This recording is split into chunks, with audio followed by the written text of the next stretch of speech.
Hey everyone, today I have Dr. Stickfigure, was it? Formerly Dr. Stickfigure, soon to be Dr. Albakri, here for a quick talk about how we decided on our respective specialties. I've been actually getting a lot of questions in person and then other people's comment sections, weirdly enough, and then my comment sections about what specialty I was going into. And I thought it'd be cool to have someone else who was maybe a little bit unsure of whether to go into surgery or something more primary care oriented like I was actually. So yeah, we have him over. Thanks for joining me, man. Yeah, man. Thanks for having me. It's a pleasure. And yeah, let's get started. So first, I think we were talking a little bit before this started about the big decision in medicine for med students is whether they want to go into something more surgically oriented or more like primary care oriented, more clinical. And so initially, actually, I didn't come into med school thinking I'd do anything like even related to surgery, but on my surgery rotation, which was like a month or two ago, actually, I ended up enjoying it a lot more than I thought I would. It ended up being a nice experience, just like working with my hands a lot and having to not maybe do as much charting. And then there's actually a great blend, I thought, of actual clinic work where you were actually helping patients in more of like a mentoring setting with a surprising amount of like health education.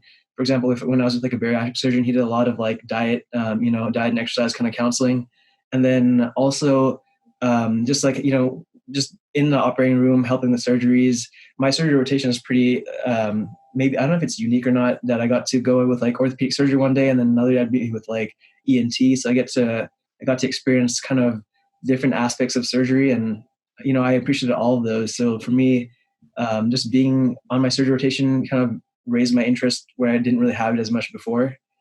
And that led me to, we were talking about this for, I think, weeks, how like, I was like unsure of whether I should do primary care because I was thinking of doing primary care and I was like, oh, maybe I should do surgery now. Then I was looking to like surgery sub-Is. I was like messaging residents and attendings and all kinds of stuff, even sometimes late at night or whatever because I couldn't sleep. And the whole experience was just kind of like, especially last minute, really like stressful. What did you think? I think you had some of the same feelings too, right? About like you're unsure whether you want to do surgery or not. What kind of thought patterns did you have in deciding if surgery was right for you or something else was? Right. Yeah, I think surgery was definitely my most fun rotation. You get to do the most on surgery. You feel like it's exciting. It's new. It's fresh. You're opening people up. You're seeing things you've never seen before. So I think that lures a lot of people in. I also, like you, did not think I was going to do anything surgical going into med school. I'm not going to even think about that. It's not me. My mom joked that if I did anything surgical, I would leave the scissors in somebody or forget a tool or something in somebody. So, but like, I love surgery. But the thing is, like, I think you have to be real with yourself and say, are you more technically savvy with your hands or are you more intellectually drawn? Like, do you like to think about complex medical problems and do internal medicine like I'm doing? Or do you really just want to fix it with your hands and just go in there? And so a lot of people end up thinking that they're so technically gifted, but that usually isn't always the case. Yeah.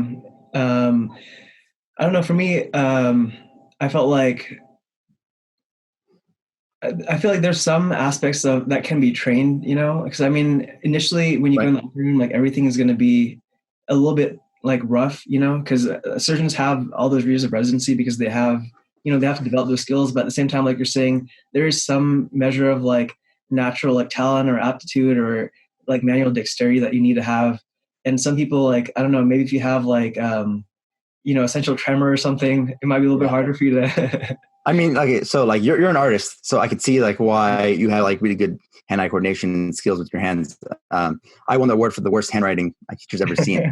So I mean, there's that dichotomy there. I think you got to really be self-aware. Like feel it out. You're in the OR. Are you looking at the clock to see when you're going to get out, or are you lost in time? Like, are you in that flow state, like they call it in the OR, or are you like counting hours till you get out of the OR? Yeah, and how much you love it. Yeah, there's a measure of like passion for what you're doing, and then having the technical skills. I know one resident, or I think she's she's a prelim for surgery right now, and she actually just ended up switching into some other type of. She ended up going to like the match this year and matched into something non-surgical. Mm. I'm not sure if she was able to match into like a surgical specialty. And so I think there's also that kind of um, maybe other like the other side of your technical expertise, maybe not just like the manual dexterity, but do you have like the scores or the research or like the other aspects, um, to make you competitive for the field? So sometimes I feel like, there's that other aspect too. I think you might have touched upon that a little bit in some of the notes you were Oh you yeah. showed earlier, right?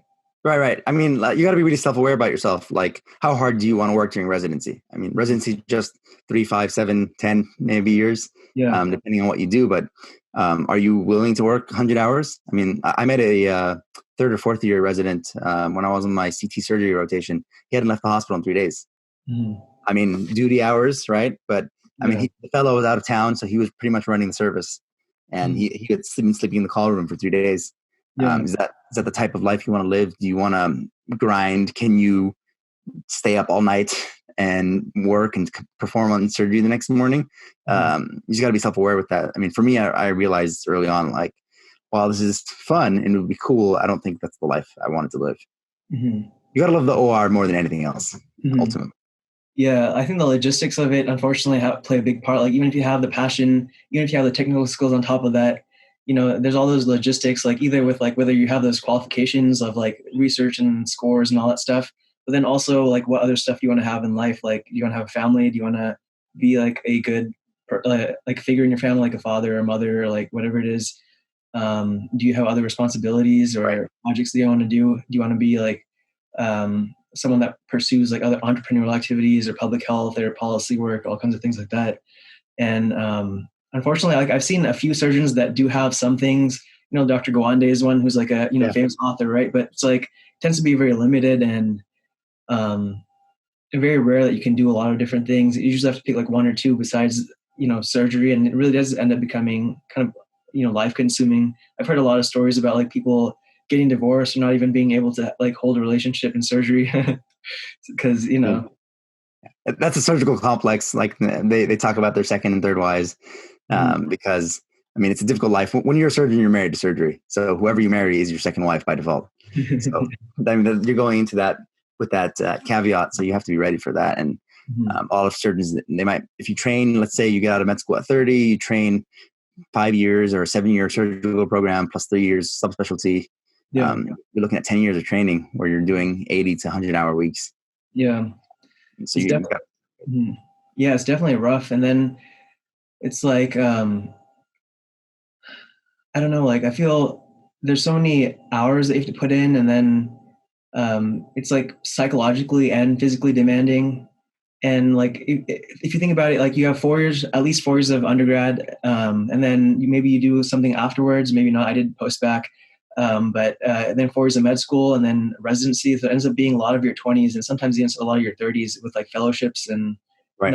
things too. So that like extensive time commitment plus like the financial investment, because a lot of people fund their school through like loans or like they borrow money or they go to like military or use some kind of other scholarships or whatever. Financially it seems like a huge like opportunity cost, right? Where you could have like even if you had like a basic job out of undergrad, you could have like invested that, or like, even if you did another specialty, maybe you could have use that whatever income that you have to like pay off whatever, or even just invest that in something that would compound over all those years that you'd be even in training. Yeah, I met a orthopedic resident. She was in her fellowship, actually, her last year of her fellowship. She was doing hand fellowship, and she did med school and training at Texas, so it was a lot cheaper. Med school is a lot cheaper than the $50,000 plus that we're paying. Yeah. So she had like $60,000 of debt leaving med school, and she had been making payments in residency and had $65,000 of debt left because it's compounding interest. She was just paying interest pretty much at all time. So like we do 10 years of training, and that's that behemoth of a $300,000 figure isn't moving. Mm-hmm. So Yeah, you get trapped there. it's rough. Yeah, and unfortunately, like in primary care, my primary care physician was saying how like it's expected that you just pay off, like people that take out loans would pay them off in like 10 years or something, and that's not really a motivating prospect to like look at if you're, I mean, that's just for family medicine even. Yeah. Unless you're doing the white coat investor life and you're like, Yeah. following the tips. First year, 5 years after training, you're really saving money, living like a resident for 5 years after residency and saving money and paying it off. Otherwise, it's going to be a rough ride. Yeah. So for surgery, you'd have to have the technical skills. You have to have the passion. You have to be comfortable with like the logistics of it, in terms of like time commitment, years in service, the financial aspects. Competitiveness. Mhm. And ultimately, you decided because of the lifestyle. Yeah. That you didn't want to. I think if I wasn't married and I wasn't looking to start a family, I would have probably done surgery. I mean, like my CT surgeon attending begged me, like, please, like surgery. Like me and him really got along. I mean, I honored surgery, but didn't honor internal medicine, and I'm going into internal medicine. I got along well with the surgeons. I really wanted to do it, but it just wasn't the right life choice for me, I think. Mm-hmm. Yeah, same for me. Like, I just feel like the residency and the fellowships would be a lot of my 30s, and that's like 20s and 30s. You know, that's the prime of your life. It's like doing stuff, getting your life started, doing all those things. And I just, the lifestyle wise, I don't think I'd be able to. I'm not sure if I'd be able to handle that residency. You know, it's like pretty brutal, and then and the time commitment would really limit me. Even though, like you, I think I really got along with a lot of the surgeons, and some of them like called me up afterwards and were like, you know, you did a good job, and we appreciate your technical skills, and you're like really helpful and all those things. And I thought I wouldn't have done a good job at all. So like, you know, that really made me want to go into surgery even more. But unfortunately, again, the logistics of everything just kind of didn't pan out. I've told people if I was younger, sometimes if I'd gone into medical school right out of undergrad, or maybe done like 3 years of undergrad and gone to med school, then I might have done like general surgery and then done like CT or like, and maybe like a hand fellowship or, you know, some other things like that, or a couple of fellowships. I could do a bunch of stuff, or even some like a subspecialty. But unfortunately, you know, logistics get in the way sometimes. Right, definitely. What do you think about that? Because like residency and post residency lifestyle for general surgery is pretty rough, but some of the subspecialties like ENT or plastics or urology can sometimes have a decent lifestyle. Even, for example, some systems like Kaiser have like a decent lifestyle even for gen surge. Not the best. There's still call and stuff like that, but some subspecialties too can have maybe a little bit better or more flexible lifestyles. What did you think of those? Those were enticing, definitely, but the competitiveness to get in. The ENT this year, I think there was like 200 more applicants than there were spots. Mm-hmm. So it was like hyper competitive. I had a friend actually that didn't match into ENT. This guy was brilliant, really high step scores, tons of research, at least like 10 pubs, and didn't match into ENT. That's rough. Ophtho, of course, is the roads, radiology, ophthalmology, anesthesia, and dermatology, the good life specialties. But really competitive also. And you got to know early on you want to do those, because let's say it's third year of medical school and you want to do ENT or ophtho, but you had no ophtho research. Good luck getting in. You kind of have to be tracked and know for med school, like, hey, I'm going to do ophtho. Let me contact all the ophthalmologists, find what research projects there are, shadow, get letters, especially because their match is earlier than the regular match. Yeah, I knew some people actually, like same thing, like another guy who's going to ENT who didn't match this year, who's doing like a preliminary in gen surge, I think. Right. And then like even someone who applied, I think, neurosurgery who didn't match. There's like a couple people who applied to these like highly competitive, highly specialized fields that didn't match. And like you're saying, I think you have to know early on, and especially if, like, for example, for me, if I had my surgery rotation like second to last, right? And so it was really late in my third year. There's like no way I would be able to get research in time to apply on ERAS for any of these subspecialties unless I take like a year off or something, you know? And I know actually a couple people who've done that, but I don't know if I want to take another year off on top of like their, you know, surgery residency and fellowship to even be like considered for it. And there's not a guarantee that, you know, I'd match. So, you know, and plus on top of that, you'd need like really high board scores. And if you're not thinking of going to one of those specialties, I didn't prep for, you know, getting like an ortho score, you know? And so like you're saying, I think you need to know early on that you want to get into those specialties and get that research, get the step score, get like your connections, you know, those are important, your letters of rec and all that, maybe your electives and sub-Is, which are on your schedule to set you up for success in those fields. But yeah, I guess I don't know, I guess we're not doing surgery subspecialties or gen surg. I know. I mean, not to sound like Gary Vee, but it just comes down, like you're saying, to be self-aware. Like, who are you? Where are you? What do you want to do? And where do you want to go? I find that, I don't know, unfortunately, a lot of medical students aren't the most self-aware crowd. They have a dream, maybe like, hey, I want to be a surgeon, but it's like, is that the best for you? Is that what you're capable of doing? Is that what your scores and your application allows you to do? And are you going to be happiest there? Yeah, because I think a lot of times growing up, you're just like, oh, you work hard, you get good scores, but then there's no like direct specialty or thing that you're working for. It's just like, oh, I'm working hard to get into college, I'm working hard to get into med school. Right. And then, you just think like, oh, I'll just like work hard and do something, but you're not really being nuanced, I guess. Yeah. Lack of nuance, definitely. Yeah. Okay. So I guess we'll move on to the other specialties. I don't know how much time we have left on this. Sure. On this recording. So something kind of related to surgery, but people say you get to experience surgery in a way, but maybe not be as involved, would be anesthesiology. And it's a word specialty, high pay, pretty chill during the day. I've heard anesthesiologists kind of liken it to being a pilot. So a lot of work is in the takeoff and the landing. There's not much work in between unless there's like turbulence, right?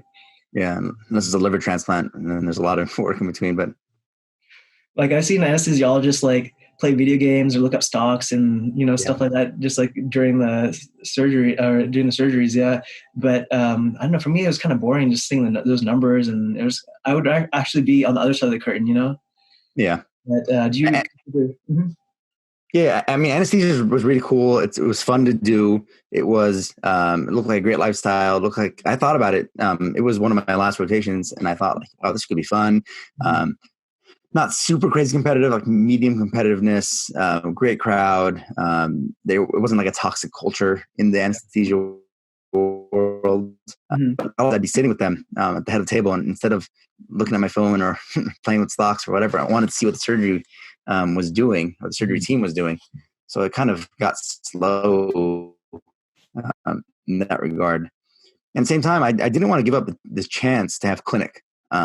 I know a lot of people hate clinic. Some people love clinic, but even as a surgeon or as a primary care physician or whatever, I wanted to have a chance to have patients in clinic. And with anesthesia, you kind of lose that because it's more procedural work. Maybe if you become an anesthesiologist and do pain medicine, you'd have people you could see in clinic, but I just didn't want to delete that option completely. Yeah, I thought the best parts of anesthesiology were intubating was kind of fun, but that might have been like a novel thing just because it was my first time getting to do it. I don't know if it would be as fun doing it for like the 50th time or 100th time or whatever. Nerve blocks were kind of cool though in a way. It seems like there's more and more nerve blocks and different techniques that are coming out, different kind of blocks. And that's kind of interesting. Like you get to use like ultrasound sometimes and do like tap blocks or whatever other random blocks. So that might be cool, but it did seem like you were kind of disconnected from patients a bit. And that could be good for some people, but at the same time, you're missing out on that. And then also, I thought for me, there's also like that kind of fear of maybe encroachment in a sense. Yes.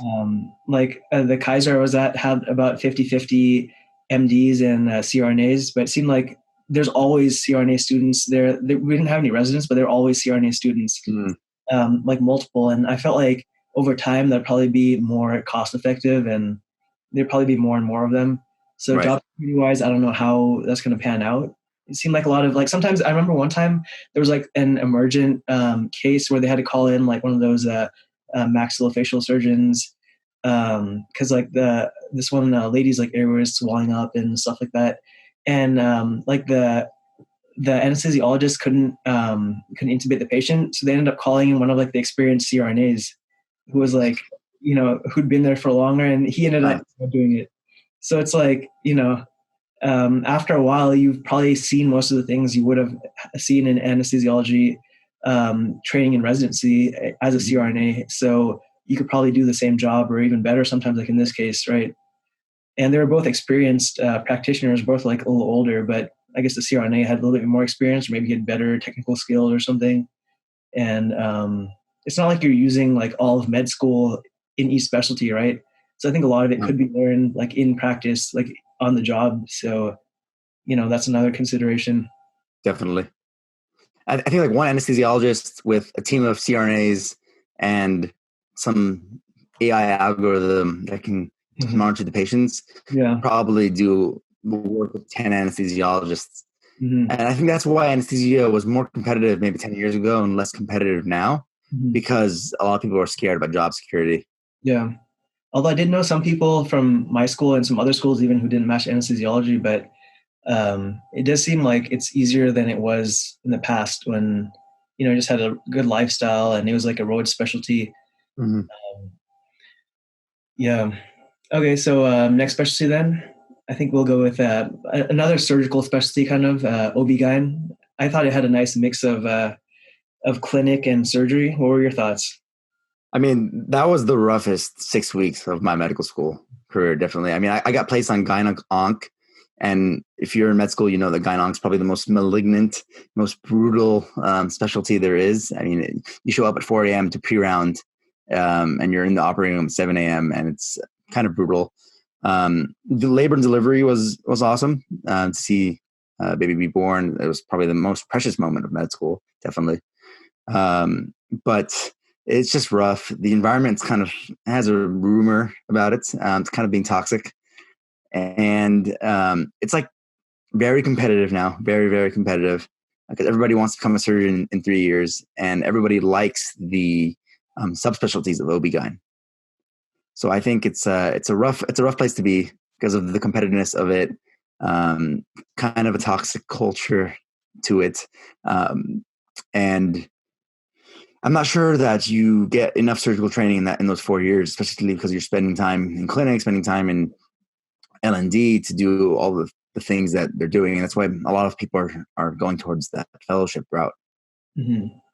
Yeah, I thought for me, I just really liked C-sections because it was like, it was open, it was quick, like really quick. And it had like a huge change, right? You had like a whole kid pop out. So it was like something that you could immediately directly see. Definitely. It definitely did have like the aspect of like clinic and surgery where you could do both, where I think some specialties, are really focused on one aspect of it, and OB-GYN you could do both. Also kind of liked how in clinic, a lot of women usually go to their OB-GYN doctor as like their main doctor. Yeah. Their primary care doctor. So you actually end up addressing not just like women's health issues, but other aspects of their health, since you're the main like point of contact with them in the healthcare system. But for me, like the drawback was, well, one, the competitiveness, the culture. I didn't have to do gyn-onc, but I did meet a gyn-onc that I was trying to interview for my channel, and she just ghosted me. So maybe Nice. it's the culture. I mean, yeah, it's rough. It's a rough feel. They're the one oncologist, I think, that do the surgeries, that prescribe the chemo. They run the whole show. So you have to have like that type A, super focused individual to do gyn-onc. Yeah. But I mean, I've never been. I mean, on the operating room, that was the most uncomfortable place to be with the gyn-onc team. They just roasted you. They pimped you like crazy. Yeah. They get a lot out of you. I mean, did you notice this, that in gyn especially, a lot of times we'd be going in to do pap smear or pelvic exam. A lot of times they wouldn't want you to be in there. Oh yeah, so many times. Like for us, I was the first med student at this hospital, so they thought part of it was just because like I was a med student, and obviously I'm a guy, so maybe they felt more uncomfortable with me. One being a med student, two being the first med student, and then three being like a guy. Right. So yeah, there was a lot of times I'd just be sitting in the office, just like studying or whatever, just because I wouldn't get to be in there a lot. So I did end up missing out on a lot of things like colposcopies and stuff often, just because like they weren't comfortable with it. Yeah. I mean, I got most of my colposcopies on my family medicine rural rotation because the family medicine doc there, they did everything. Yeah. Such a rural setting. We'll touch on that when we get to family. But I think that as a man in the OB-GYN field, it's kind of difficult to do what you want to do. A lot of patients, there's a stigma around you. They prefer female doctor. So it's difficult. I mean, some of the best OB-GYN trained people I've met were men. Not saying that women couldn't do it or anything, but it's kind of hard to get through your training that way. Where a lot of people don't want you, they want a different doctor. Yeah. Whatever. Yeah, it can be rough. I think maybe once you're actually like a physician, like an OB-GYN physician, you have maybe a little bit more leeway, but it does seem like there's obviously going to be a lot of like preferences for women for many female patients. So that is kind of hard to deal with. And also, like, I feel like with OB/GYN, you're missing out on half the population, right? So Right. that's something I would miss out on too, like working with other men. So unfortunately, a good lifestyle, or I don't know, good lifestyle, good pay, Good and pay. I mean, lifestyle maybe. mhm.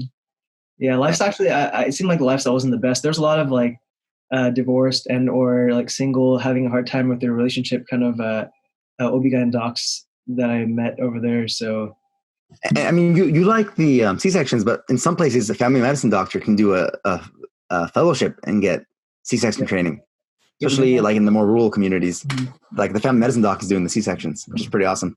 mhm. But then I have to go through all that other stuff. Yeah, definitely. I don't know if I want the rest of OB/GYN that much, but C-sections are just fun, like a fun surgery. So Yeah, but I think family medicine, you can do like a 1-year fellowship afterwards. is it one? I thought it was a couple of years. I'm not sure. I'd have to look it up. I remember someone telling me that they did 1 year Mhm. of that, and they were like Yeah. sections all day.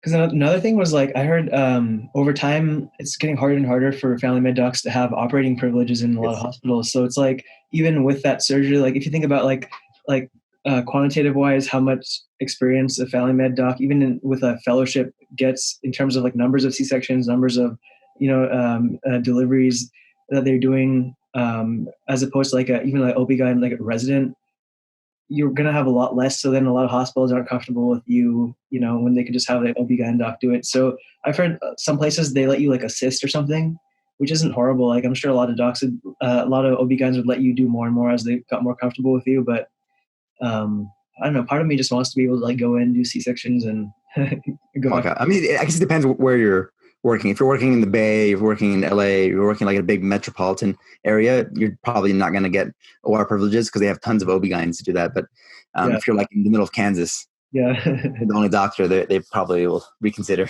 Yeah. I have like a clinic I fly out to just for that Exactly. every Thursday or something. Exactly. For sure.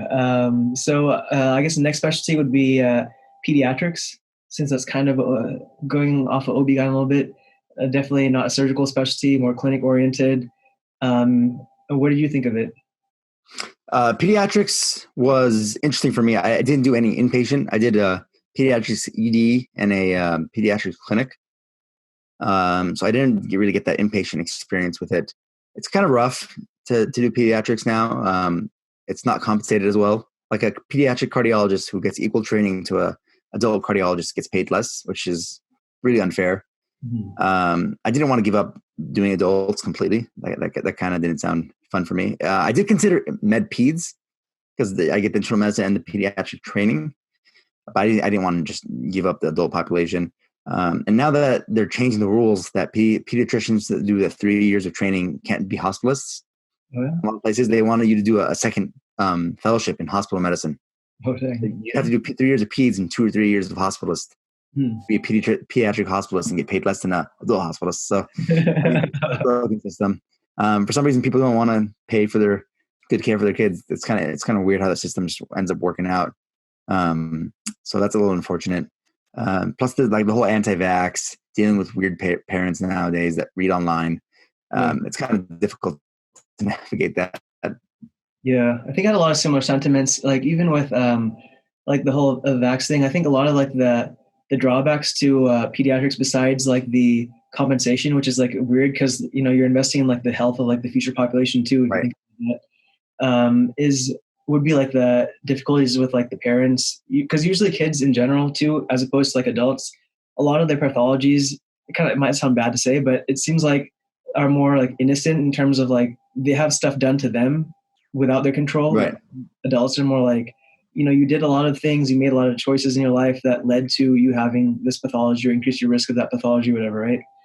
So a little bit more pure in a way, where it's like they just were innocently going about their lives and something happened to them. So in that sense, it could be more pure, rewarding in a sense, or less aggravating at times working with patients. But unfortunately, their parents could be like, the like frustrating thing to deal with. And I think a lot of peds and outpatient, for example, ended up being well child checks, which were kind of boring. Yes, definitely. And just like So reassuring. What's up? So boring. Yeah.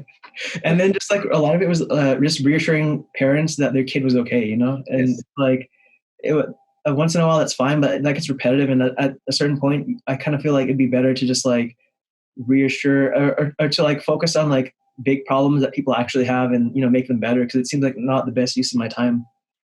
I could be helping people that actually have problems instead of just like reassuring people that, they're okay. And that was another drawback of peds, unfortunately. I mean, God bless the pediatricians for what they do. I Oh, mean, definitely, yeah. but, They're very much. but I think they should get paid more too. But yeah, for sure. Definitely. it's sad that they work so much and they get paid like the least. But Right. Right. I don't know. The system's all weird. Okay, so next one. I guess we can jump to derm. What do you think about derm? I don't have the board scores for that, man. You got to be a Who does? center. Huh? Who does have the board scores? Yeah, right. Like the 1% of your med school that has it. You got the board scores, the research. You got to be good looking. So I miss out there. I never met a derm resident that wasn't good looking. I'm like, well, yeah, recruit you based on your surgery on them. Yeah, exactly. I mean, it's really cool, especially if you do like a lot of Mohs surgery and you get like surgical privileges, you get clinic privileges. It's good life, it's good residency training. Just really hard to get into. Yeah. And I didn't want to give up like all the clinical medicine that I learned. I didn't want to forget all the other stuff that I do, the heart and the lungs and the liver and the kidneys, just for the skin. And the skin's important, but yeah, I feel like derm, obviously great lifestyle. It's a road specialty, and it's probably like the top of the I feel of the lifestyle specialties because compensated so much. Patients are willing to pay out of pocket for a lot of things. You have a lot of procedures when they wouldn't pay for like their blood pressure medication, but they would pay for whatever cosmetic thing that you're, just a couple clinics and you're making bank. You're right. But and actually, like I remember one dermatologist I interviewed said that there's actually a lot of medicine that happens or that you can understand in derm. It's not just like rashes and moles or whatever. But I think, like you were saying, you do miss out on a lot of things. Like you're not going to do like GI stuff as much, right? Maybe there's like a little bit that's kind of related, but it's not really going to be like you'd refer out for GI or you'd refer out for like kidney disease or whatever, or MSK stuff. You're not going to handle at all, right? Or stuff like that.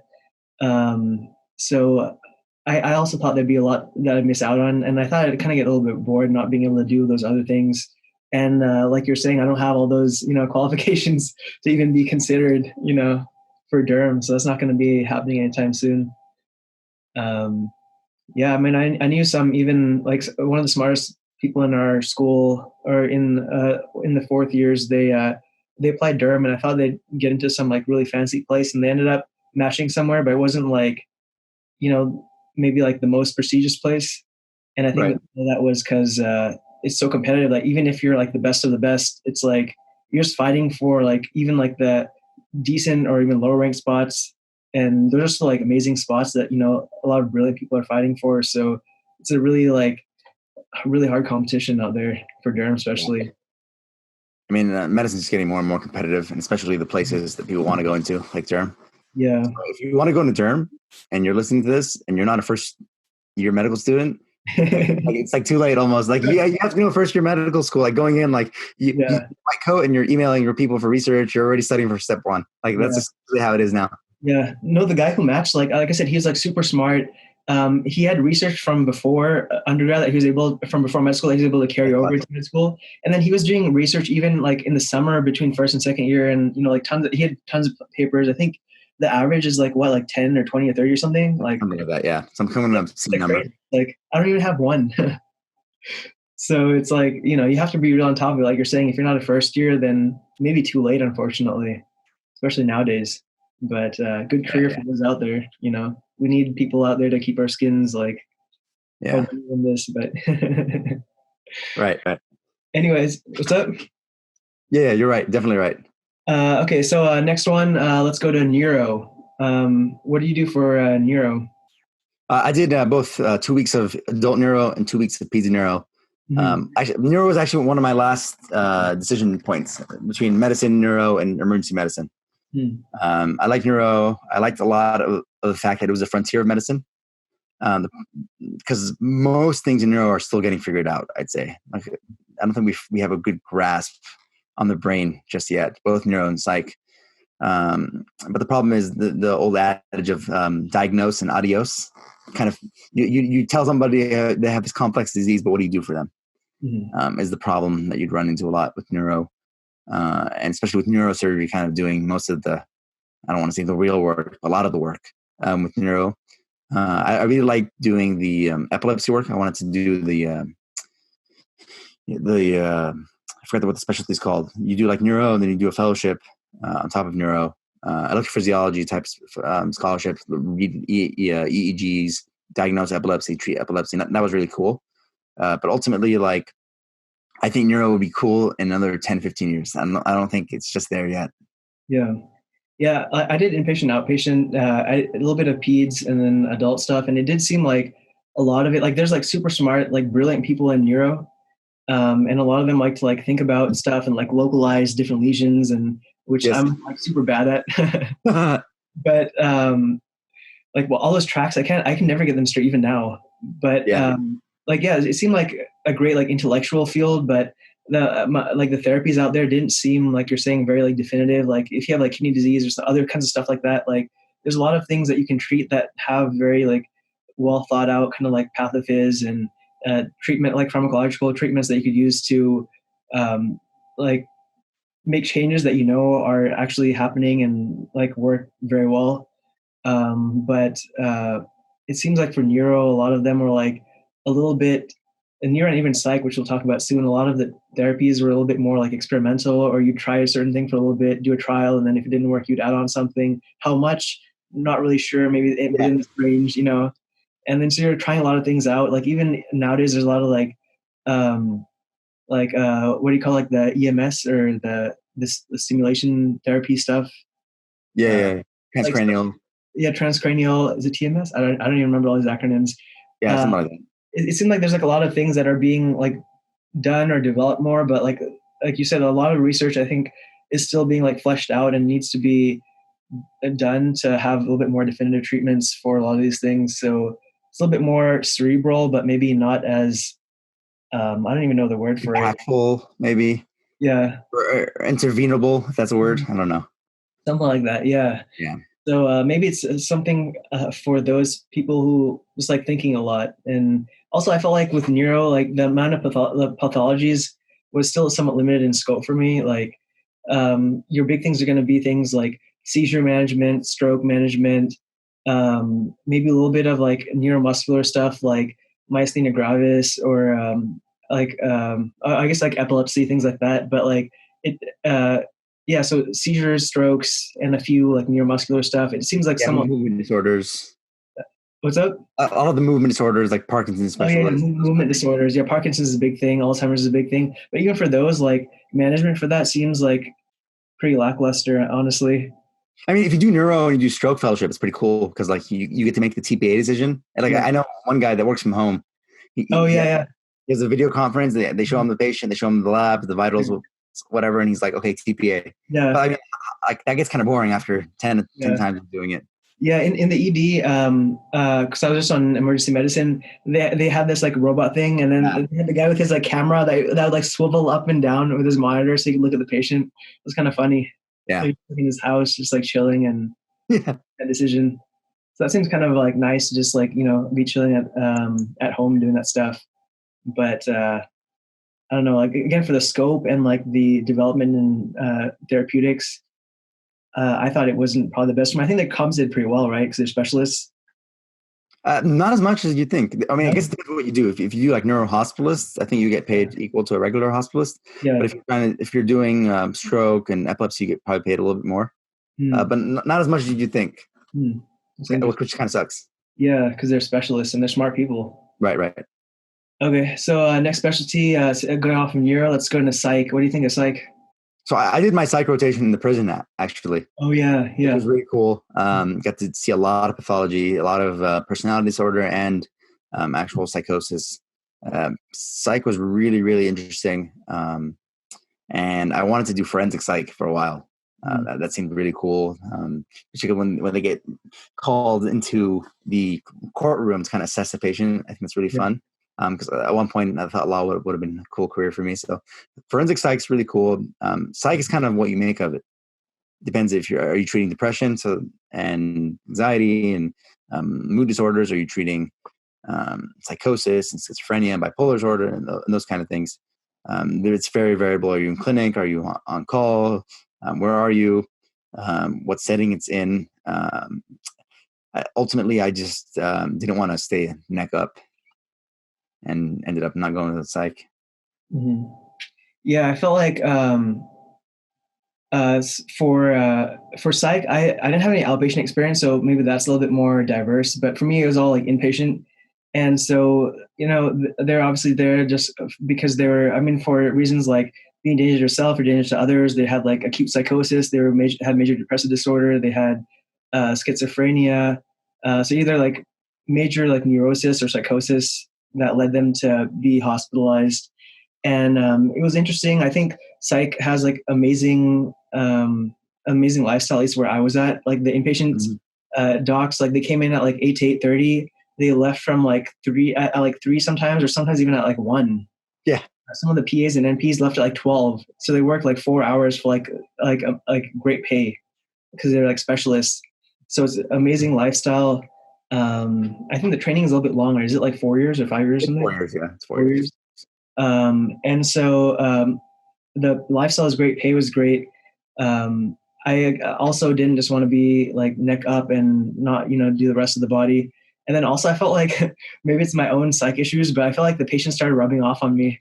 So like progressively over those 4 weeks, I started getting more depressed and like just like feeling like starting to like think I was like thinking like weird thoughts and stuff. And, I was starting to like maybe like empathize or like relate too much with the patient. So I feel like that environment maybe requires someone who's like very stable mentally, Yeah, I mean, me doing it in the prison, I'd have people with narcissistic personality disorder, borderline personality disorder, and they'd be serial killers, really like convicted felons sitting across from me. And suddenly I'd start feeling sorry for them because they'd manipulate you. They play with your emotions. Yeah. And I'm like, wait, this guy's playing me. So I was like, maybe I'm not the right person for this. Although, I mean, like forensic psychiatrists, I think they bill per hour to the courthouse, like absurd amounts of money.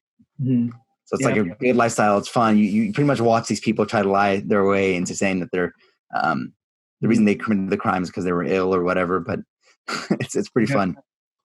Yeah, it seems like a great like subspecialty, and because it's well compensated. But I don't think I would have like the mental, fortitude or whatever to do that. Yeah. Okay, so psych is done. I guess we should have talked about this a little earlier, but what do you think about radiology? Like, especially now that there's like diagnostic and IR. Personally, I would have actually been interested in like maybe diagnostics if I'd heard about it earlier, because it has a lot of imaging that seems cool. Sometimes you get frustrated, or at least I do, just like working with patients, like difficult patients sometimes. And sometimes I just want to be like hide in a dark room, like DR guys do, and just like read images all day. And they're well compensated. You are a specialist. But what do you think? I couldn't stay in a dark room all day and just sit there. I would get way too antsy. I'd probably fall asleep. If I'm in a dark room, I fall asleep. So that wasn't going to work for me. Interventional is pretty cool because you get to do all the things. But it's kind of like a turf war between surgery and interventional and sometimes GI. And either want to do the procedure or don't want to do the procedure. But another really, really competitive specialty. Good life. If you can sit on a computer and just sit there all day and read images, great career choice, I'd say. But if you want to walk and do stuff and see patients, maybe diagnostic isn't the way to go. Yeah, like you're saying, IR seems to have like an expanding role in medicine as like procedures get like technology gets better and things like that. And like you're saying, I did notice like a lot of times where there'd be like overlap between other specialties. Like some docs would be like, "Oh, should we call IR? Should we call whatever for like a referral?" Sometimes Right. just like there's that overlap. And so you do get a lot of procedures that you get to do.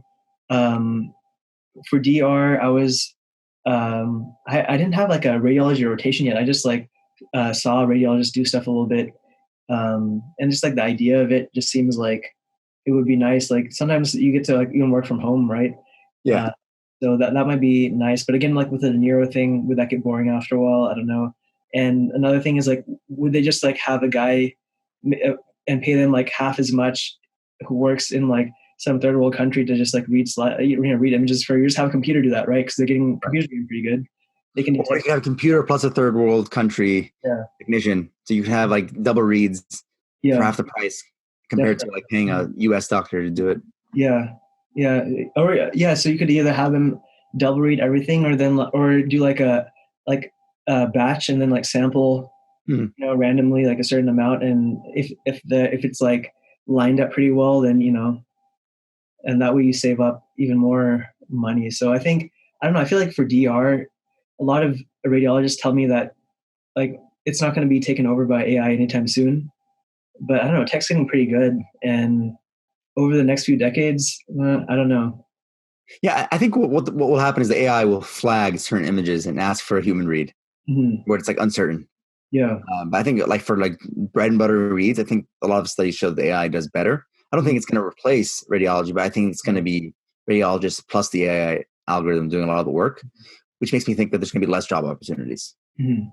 Yeah, and then all we need is like someone like an Elon Musk of like radiology to like, just like propel that thing forward a lot. And I think all aspects of medicine would be bettered, but unfortunately, that comes at the cost of like less opportunities for radiologists to have like job opportunities.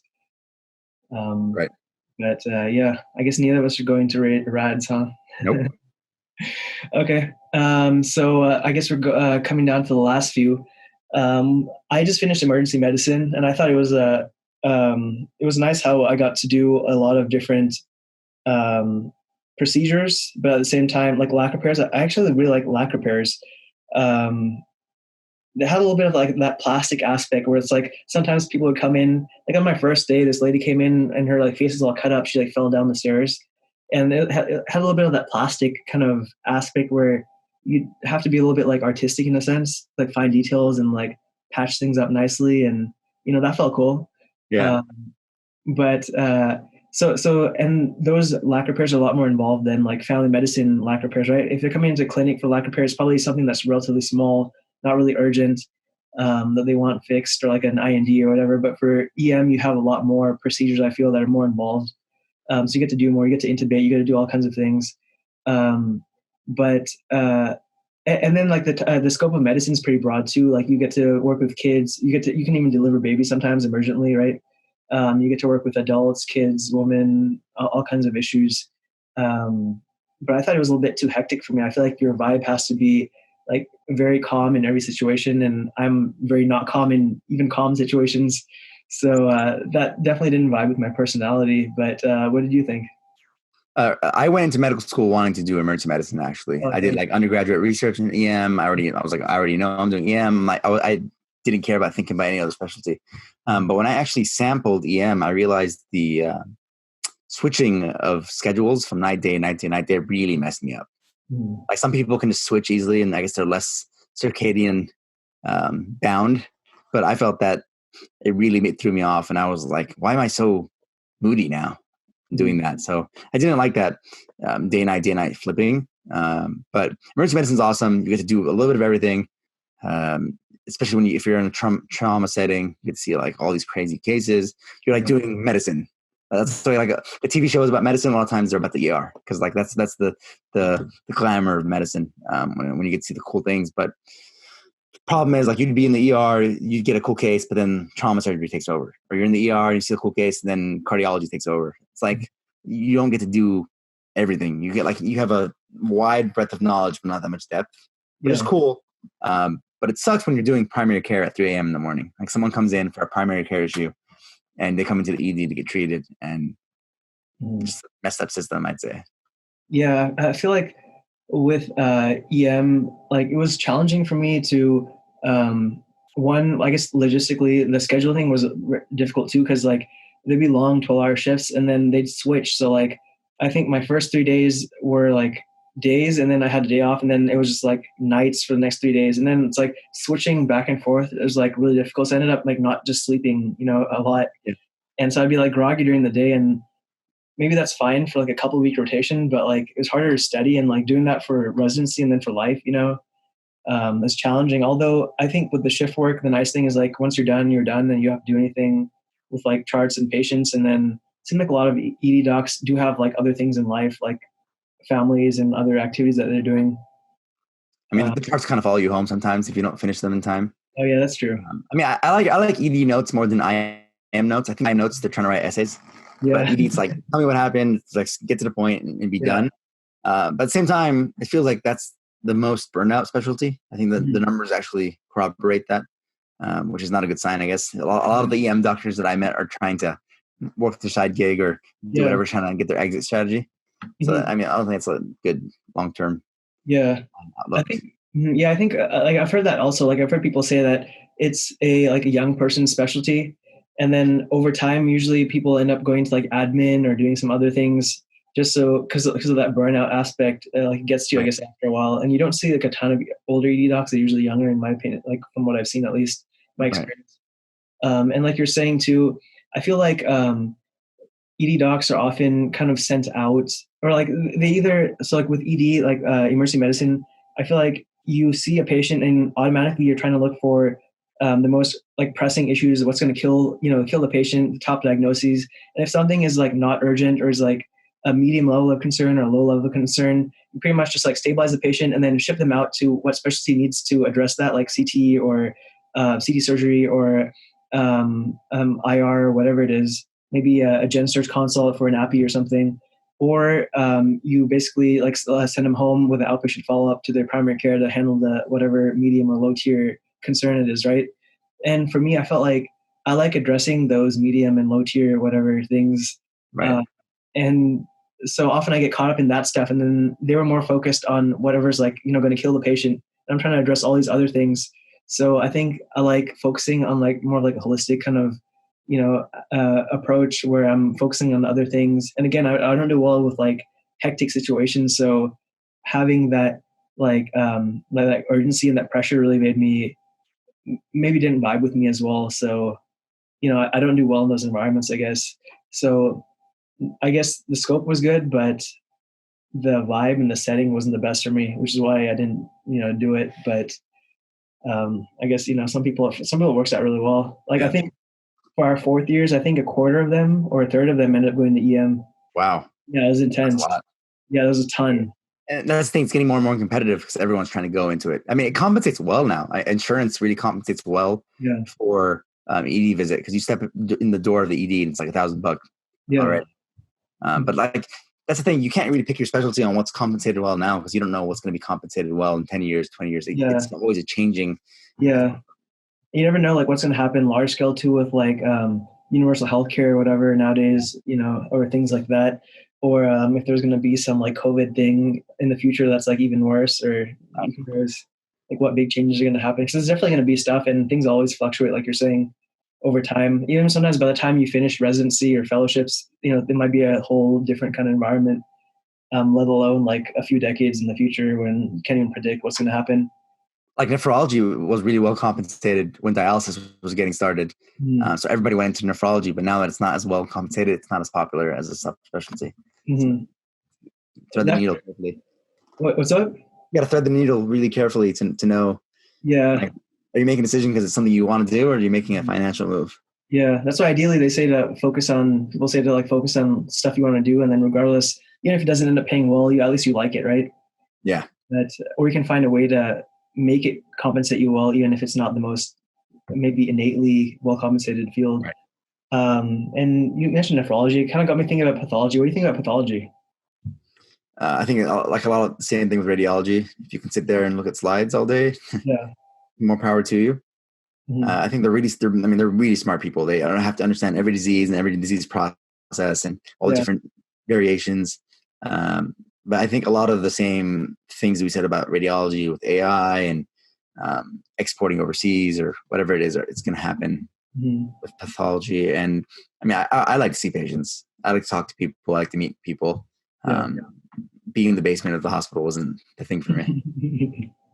Yeah, I felt like actually that's a good analogy. I think pathology is like radiology. You're instead of looking at imaging, you're looking at slides, and then you have to have a really good understanding of pathophys.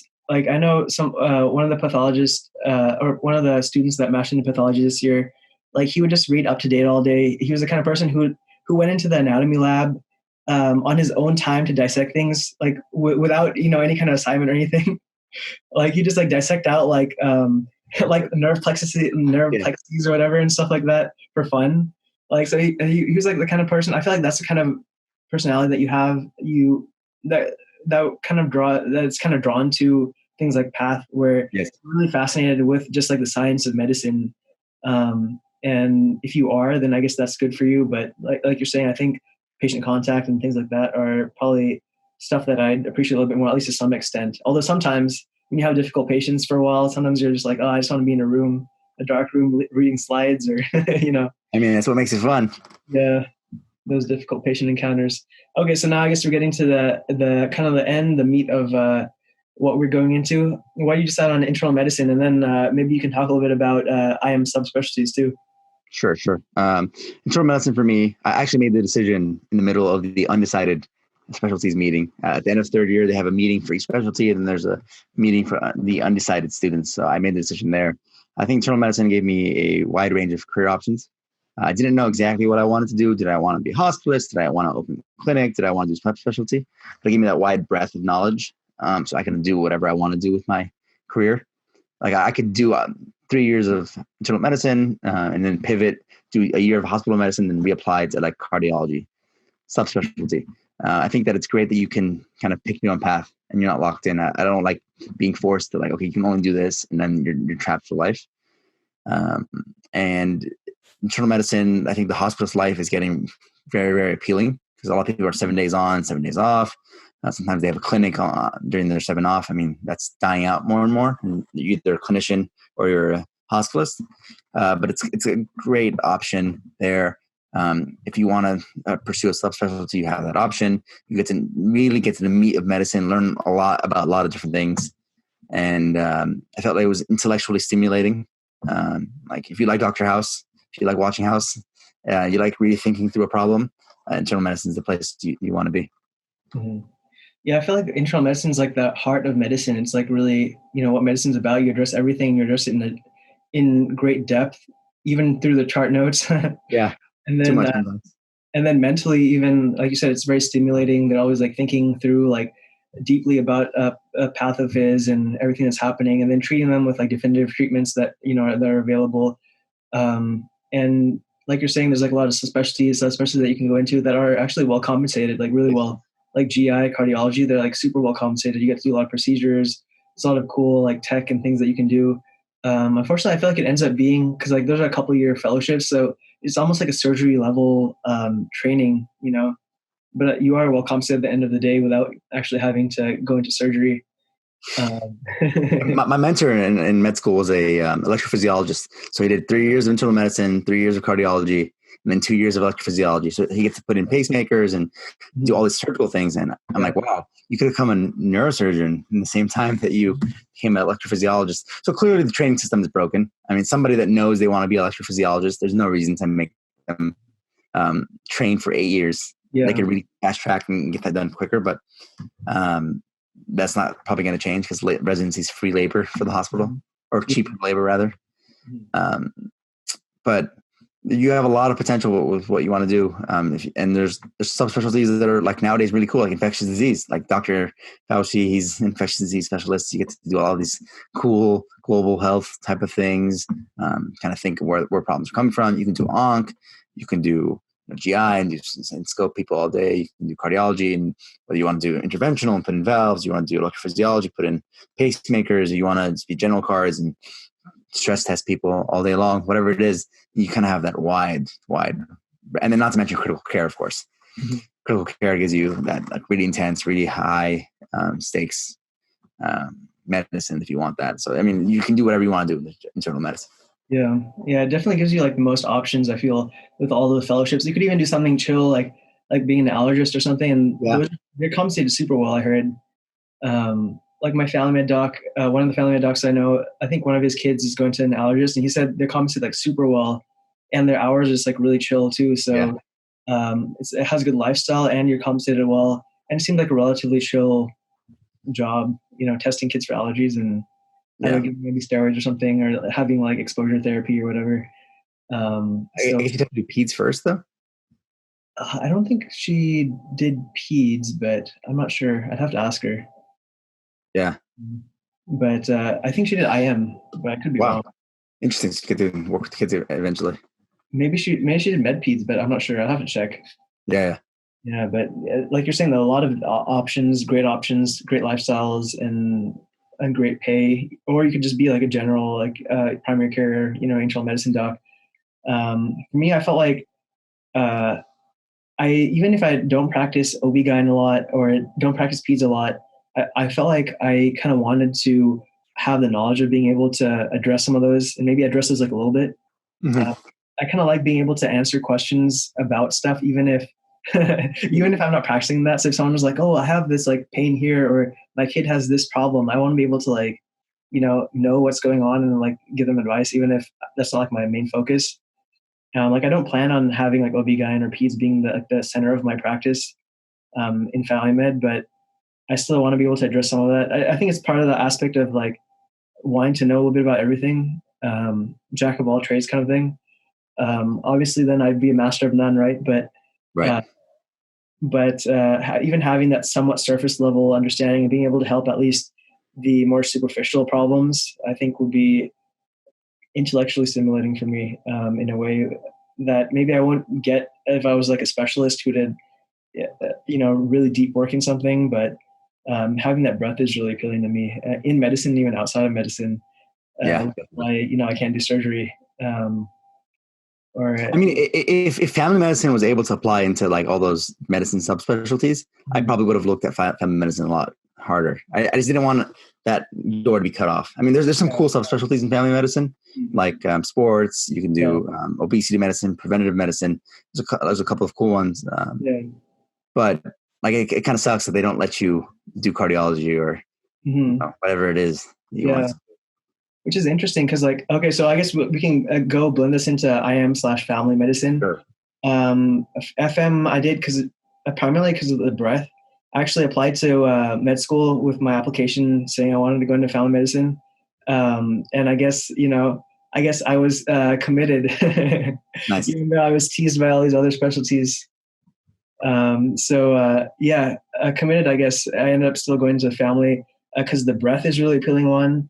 I feel like you're the first point of contact with like patients, so that has a compounding effects on their health, right? If you can stop a disease process or help establish healthy lifestyle changes earlier on, then those things like multiply and carry on over like the course of their life and prevent even some diseases from even happening that would warrant them being seen by like a specialist later on.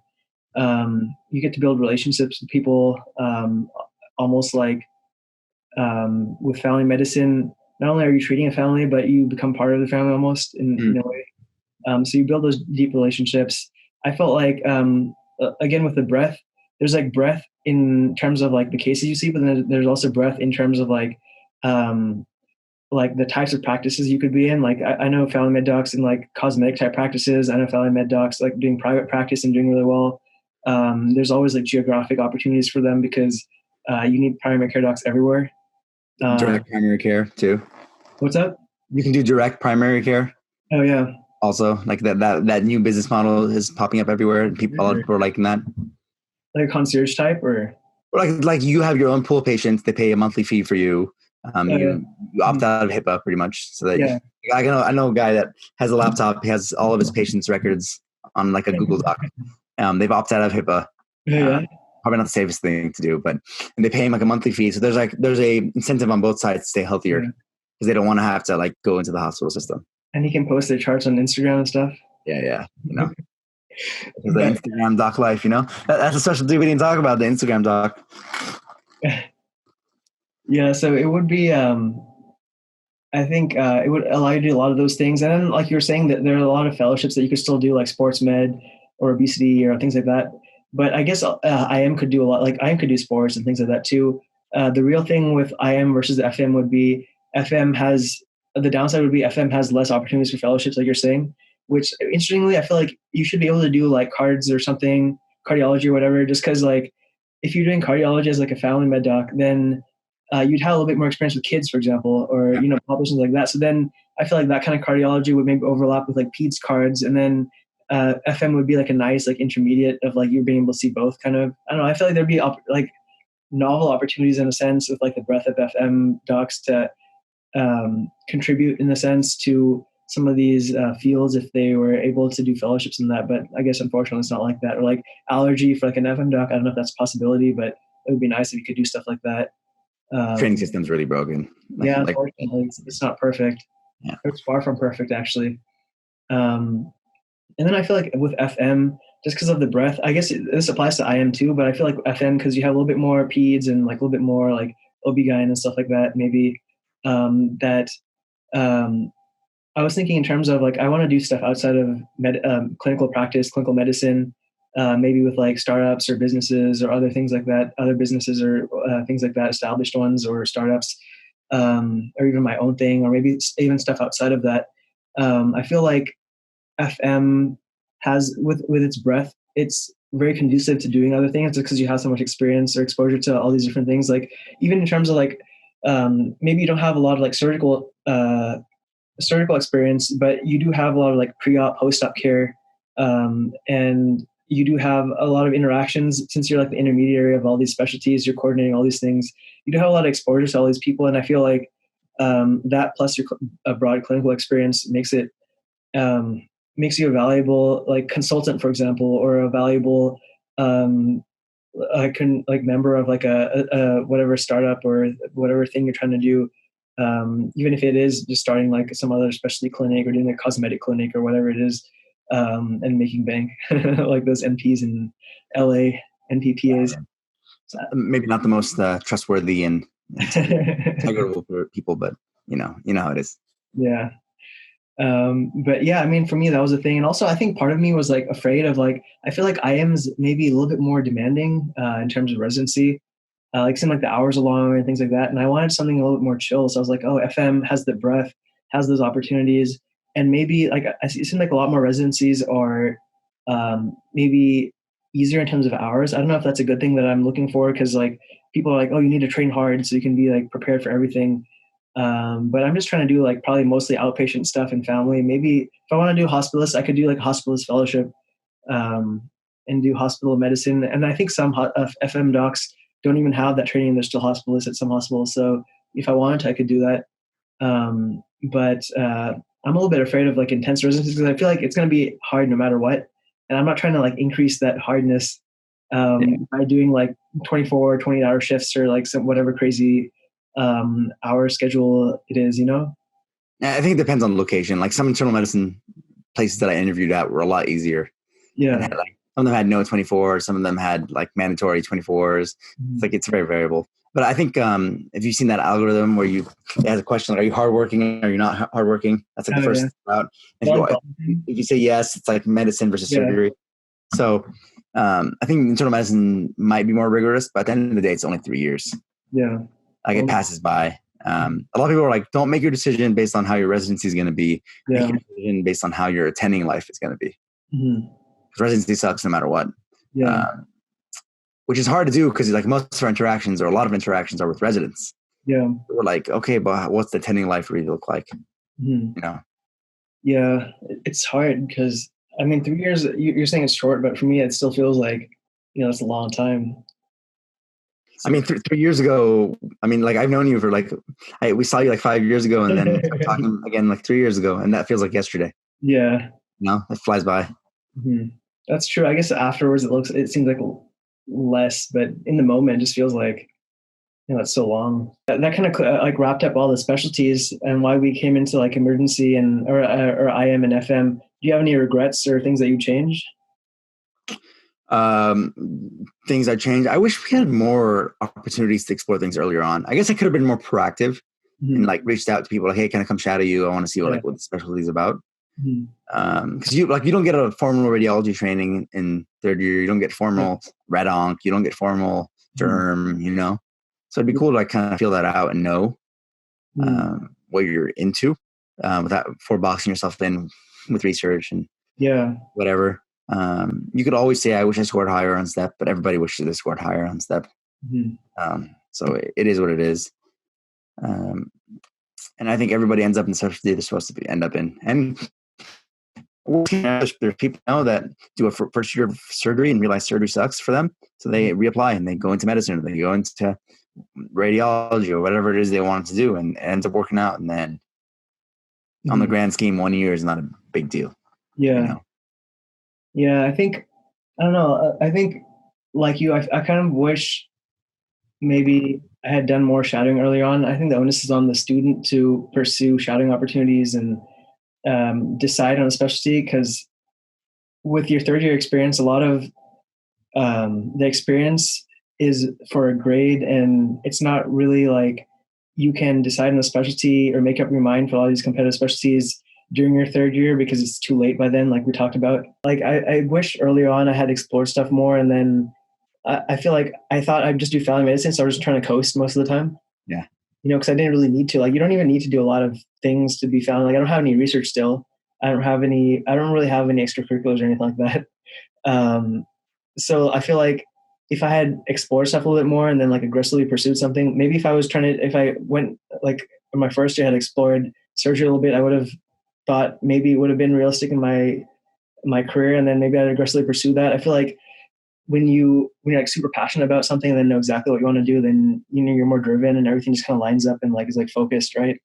And you're more on top of your game overall. Like, even in family, like if I knew what kind of family med doc I want to be or what like niche like I wanted to have, I would have been more focused than I was, in the past couple of years. So I also wish I had explored shadowing opportunities a bit more.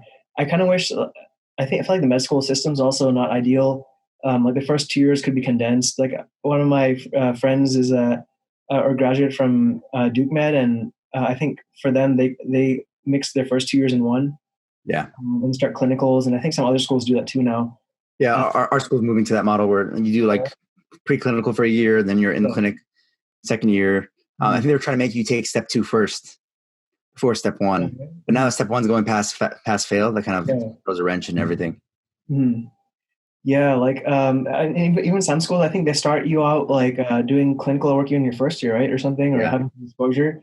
And I think that would be really beneficial in terms of getting exposed to different fields, and then also I think tying in medicine, because like a lot of the stuff, like I've heard docs say like 80% of the stuff you learn in med school is like not relevant to your practice, and then the rest of it's going to be outdated by the time you're practicing. So it's like, it feels just like a waste. Like even personally, in my opinion, a lot of undergrads are a waste of time. And so I think they have a range of knowledge. Yeah, no, I think that's important, but I feel it wasn't done in the most efficient way. But that's just me. No, definitely not. No, definitely not. Especially because I feel like medical school, really what they're getting you to do is to learn the language that you can, so you can speak to doctors, so that you can come into residency and train. So you can understand like how things work, understand the system, understand what a beta agonist is, so you can come in and work in the system. It's really like it's more of a language course than it is a knowledge course, especially because you have your phone with you at all times and you can look things up. But I think it's going to change soon, hopefully. Yeah, hopefully. The system is just archaic. It's archaic. I mean, it's based on. I mean, the whole residency system is based on William Halstead and his cocaine habits. He did surgery all night long because he was on cocaine. I actually haven't. I know the name, but I don't know that story. So he's one of the first surgeons, or the first surgeon, I think, at Johns Hopkins. Oh yeah. And we're like one of the founders, like him, and all those old school guys that everything's named for. Like they're all at Hopkins. And Halstead was a coke addict, and he in his journal, he'd be like, I took this substance and I'm doing surgery for 3 days straight, and the radical mastectomy and all these things. But I mean, he's expecting all of his students to also do that. So it's archaic. I mean, I've heard from residents and other programs that everyone's on modafinil or everyone's on amphetamines, and they're being stimulated to be able to do these 28-hour shifts. So it's unfortunate that that's the system. Surgeons or other residents too? I think Peter Attia was talking about on his podcast, like during residency, like they were all mega dosing modafinil. Really? I guess that's modafinil. I haven't personally. All I've heard, like I've vaguely heard of some people taking like caffeine pills, but not modafinil or anything. But I wouldn't be surprised at all if that happens, because some people just study like crazy amounts and they're just like always on top of stuff. And I could tell which residents that I work with were on modafinil and which were not, because they'd have this like really zoomed in vision, and they'd lose their peripheral. They'd be like really focused on what they were doing, and they'd have no periphery. Like I'd come in the morning and say good morning, and they wouldn't even notice me. They were just like so focused. Yeah. It's hard to wonder if like some people just have like cyclothymia or something, or they're like, you I know, mean, for 5 years of surgical residency, yeah, they must have been coincidental. hypomanic for 5 years. Yeah. Yeah, The ultimate like genetic anomaly. yeah, unipolar mania. Now, I wonder what Elon has. Elon Musk. I mean, they're probably just outliers on the willing Yeah, to work. I guess he's special. Yeah. Yeah. So that pretty much wraps up this interview. We actually ended up recording for another hour or so, but that's going to be on the Patreon page. Just kidding.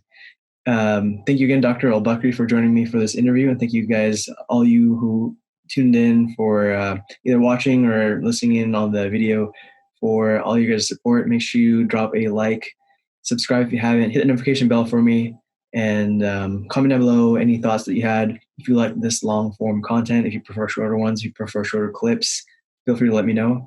And I'll see you guys in the next one. Take care.